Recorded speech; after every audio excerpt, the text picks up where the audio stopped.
Hello aspirants, as you all know that this is going to be the last lap for the mains examination और इसको successfully complete करने के लिए we have launched the anthropology revision workbooks and in revision workbooks के अंदर basically we will try to address the most widely faced problems by the aspirants at this particular stage. So जो पहला problem aspirants face करते हैं that is of the content enrichment. Aspirants जब content enrichment के लिए जाते हैं तो बेसिकली ना ही उनको ये पता होता है कि कितनी डेप्थ की ज़रूरत है, ना ही उनको इस चीज़ के बारे में पता होता है कि कितनी विड्थ के ऊपर जो है वो कंटेंट को इनरिच करना है. सो बिकॉज इन चीज़ों का नहीं पता रहता है, सो ईदर जो नॉलेज वो इकट्ठा करते हैं दैट इज़ वेरी सुपरफिशियल, जिसके अगेन कोई ज़्यादा मार्क्स जो है वो एग्जामिनेशन के अंदर रिफ्लेक्ट नहीं होते हैं, और इन डेप्थ, और उस डेप्थ को अचीव करने के लिए they devote a lot of time, जिसकी वजह से अगेन जो एक कॉस्ट बेनिफिट रेशो है वो नहीं आता है. So the best way to go around this it is the previous year questions. जैसे for example take the case of the pedigree analysis. अब अगर प्रीवियस ईयर क्वेश्चंस को आप एनालाइज करोगे तो आपको पता चलेगा कि पेडिग्री एनालिसिस को या तो एज अ शॉर्ट नोट पूछा जा रहा है या फिर पेडिग्री एनालिसिस को जेनेटिक काउंसलिंग के साथ रिलेट करके पूछा जा रहा है. ठीक है, सिमिलरली कोई भी आप एक टॉपिक ले लीजिए, प्रीवियस ईयर क्वेश्चंस पर्टिकुलरली आपको बता देते हैं कि इनके कौन कौन से डायमेंशंस जो है वो आपको फुलफिल करने हैं. तो प्रीवियस ईयर क्वेश्चंस को सॉल्व कीजिए, चाहे ब्रेनस्टॉर्म कीजिए, तो आपको ये पता चल जाएगा कि कितना कंटेंट जो है वो अभी इनरिच होने वाला है. ठीक है, सो अगेन हमने क्या किया है, बेसिकली प्रीवियस ईयर क्वेश्चन के वर्कशीट बनाए हैं ताकि आपको पता चल जाए कि कितना जो है वो कंटेंट इनरिच करने वाला है. जैसे for example take the case of this worksheet, pedigree analysis. ये एक बच्चे ने फिल करके भेजा हुआ है, pedigree analysis and genetic counselling. This was the question that was already asked by UPSC. तो उसके अंदर मैंने नीचे जो है this is the worksheet that will be given to you. So इन टॉपिक्स के ऊपर जो है वो आपको हल्का फुल्का पता होना चाहिए. ठीक है, जैसे जब आपने इंट्रोडक्शन करना है तो दो तरीके से आपको इंट्रो करना है. पहला इंट्रो का स्टेप होता है इंटरप्रिटेशन करना, दूसरा होता है कंटेक्चुअलाइजेशन. ये जब हम इंट्रो वगैरह करना सीखेंगे तो कैसे इसको करते हैं, कैसे इफेक्टिवली इंट्रोज किए जाते हैं, उसके बारे में बात कर ली जाएगी.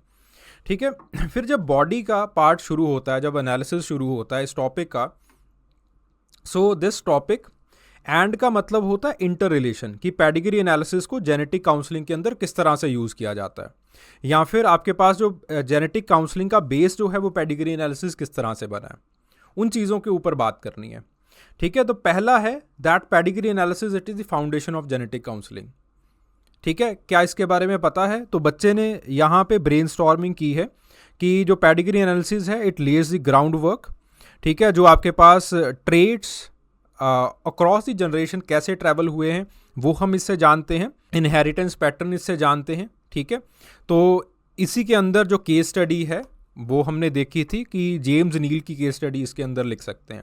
अगर यहाँ पे केस स्टडी नहीं भी पता है आपको, you are not remembering it properly, या फिर अभी तक आपने जो है वो गैदर नहीं की थी, तो एक दो केस स्टडीज़ जो है जो आपको इसी के साथ सोल्यूशन दिए जाएंगे, सॉल्व्ड पेपर मिलेंगे, उससे जो है वो आप इस केस स्टडी को उठा सकते हो.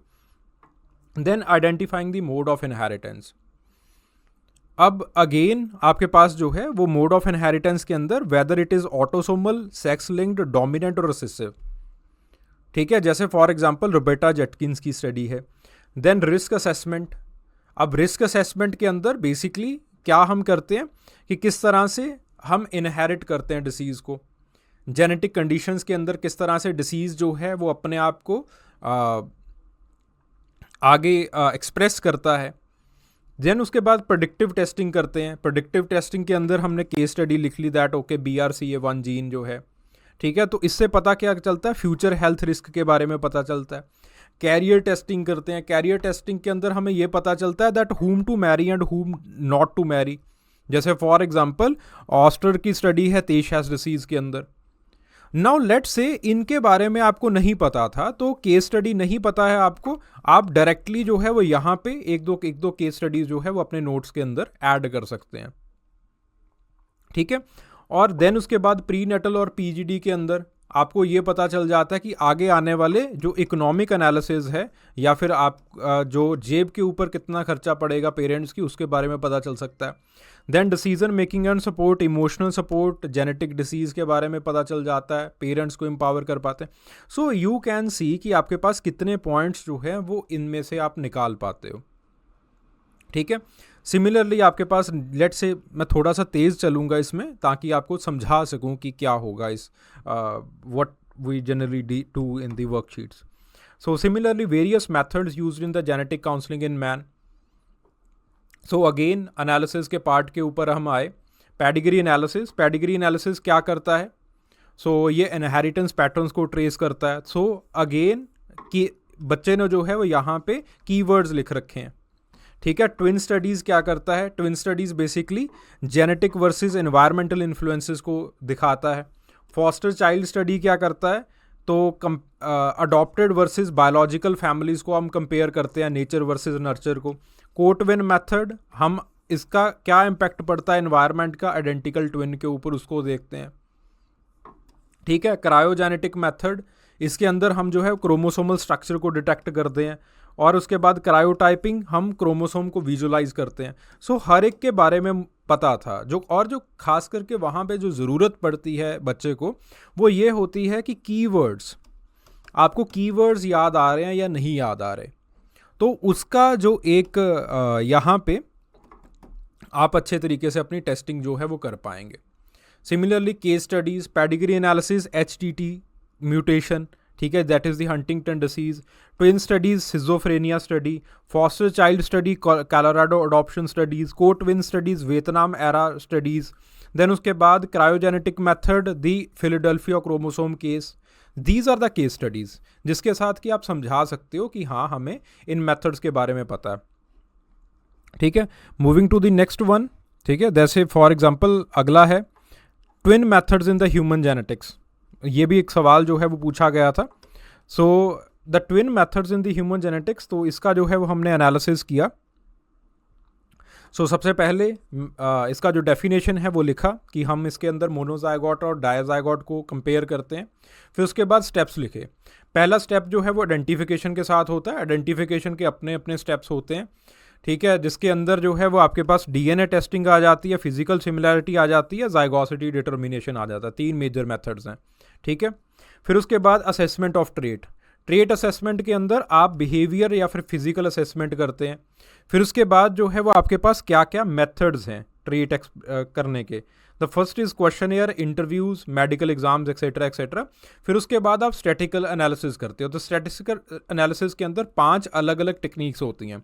तो द फर्स्ट इज ICC के अंदर क्या करते हैं? कोरिलेशन कोफिशिएंट ढूंढते हैं, ये उसका फार्मूला होता है। फैल्कोनर फार्मूला, इसके अंदर हम हेरिटेबिलिटी देखते हैं एक ट्रेट की। बाकी जो है वो ज़्यादा इंपॉर्टेंट नहीं होते हैं, बट स्टिल इनको पता था इसके बारे में, तो she was able to write it. ठीक है, तो इसके रिगार्डिंग जो है वो फिर उसके बाद ट्विन स्टडी मेथड, फैल्कोनर के अंदर हम क्या करते हैं, केस स्टडीज़ हमने देख ली। फैल्कोनर ह्यूमन स्टडीज़ की हैं, जिसके अंदर हमने ये देखा कि जेनेटिक जो आपके पास जो जेनेटिक कंपोनेंट होता है इंटेलिजेंस के अंदर, दैट इज़ 70%। बॉर्चर्ड की मिनेसोटा स्टडीज़ हैं। ठीक है, जिसके अंदर हमने देखा कि पर्सनालिटी के ऊपर जो है वो जेनेटिक इन्फ्लुएंस कितना होता है। फिर उसके बाद स्वीडिश स्टडीज़ आ जाती हैं, BMI स्टडीज़ आ जाती हैं, ये सारी। ठीक है, इसी के साथ साथ you can try to draw the diagram as well. ठीक है, तो उनको भी आप ड्रॉ करने की कोशिश कर सकते हैं इसी के साथ। Then the next is a thrifty genotype. So basically ये जो वर्कशीट्स हैं दे विल गाइड यू कि आपके पास आप ब्रेनस्टॉर्म कर सकें कि आपके कितना जो नॉलेज है वो अभी आपको नहीं है। आप ब्रेनस्टॉर्म कर सकें कि क्या आपको ब्रेनस्टॉर्मिंग के दौरान you are able to write or you are able to express the keywords or not. ठीक है, सो कितना कंटेंट इनरिचमेंट करना है, इसमें कम से कम टाइम जो है वो आपको लगाना है और मैक्सिमम आउटपुट जो है वो आपको जनरेट करना है। सो इसके साथ आप कर सकते हैं। And since they will be in the soft copy, आप अपने जो है वो किसी भी मीडियम के अंदर इसको कर पाएंगे। देन उसके बाद बात आती है रिवीजन की। अगेन जो आपने ऑलरेडी चीज़ें कर रखी होती हैं ठीक है, जो आपने प्रीवियस ईयर क्वेश्चंस ऑलरेडी आपने सॉल्व कर रखे होते, it is very easy to write them in these workbooks, और आप जो है वो अच्छे तरीके से चीज़ों को प्रोएक्टिवली रिवाइज कर पाएंगे। ठीक है, generally what people do is कि एक नोट ले लेते हैं और उसको बार बार देखते रहते हैं। इसके साथ क्या होता है कि एक तो है कि जब एग्जामिनेशन के अंदर क्वेश्चन थोड़ा सा हटके आ जाता है, people generally copy paste their note. ठीक है, तो इस कॉपी पेस्ट के कारण होता क्या है कि क्वेश्चन कुछ और पूछा जाता है, क्वेश्चन क्रिटिकली एनालाइज पूछा जाता है, आप वहां पे डिस्कस करके आ जाते हो। ठीक है, क्वेश्चन एक्सप्लेन पूछा होता है, आप वहां पे सब्सटेंशिएट करके आ जाते हो। तो क्वेश्चन की लाइन के अंदर नहीं जा पाते हो आप। जब आप 2 लाइंस के अंदर चीज को एक्सप्रेस कर पाते हो, वहां पे पूरा का पूरा पैराग्राफ लिख लेते हो, तो you and up losing a lot of time. ठीक है, सो रिवीजन के लिए ये बहुत अहम जो है वो रहेंगी। ठीक है, सारे के सारे प्रीवियस ईयर क्वेश्चन सॉल्व हो जाएंगे आपके, and it will add to your confidence. Then उसके बाद बात आती है आंसर स्ट्रक्चरिंग की, प्रेजेंटेशन की। मेनली ये वर्कशीट उसी काम के लिए जो है वो बनाए गए थे कि बच्चों को बहुत ज़्यादा दिक्कत आ रही थी अपने आंसर्स को प्रेजेंट करने में। बच्चे जो है वो अगर पॉइंट्स लिख रहे थे 1 2 3 4, तो ऐसे लगता था कि पहला पॉइंट अगर सोशल पर्सपेक्टिव से लिखा जा रहा है, दूसरे 2 पॉइंट्स उसी के डेरिवेटिव आ रहे हैं।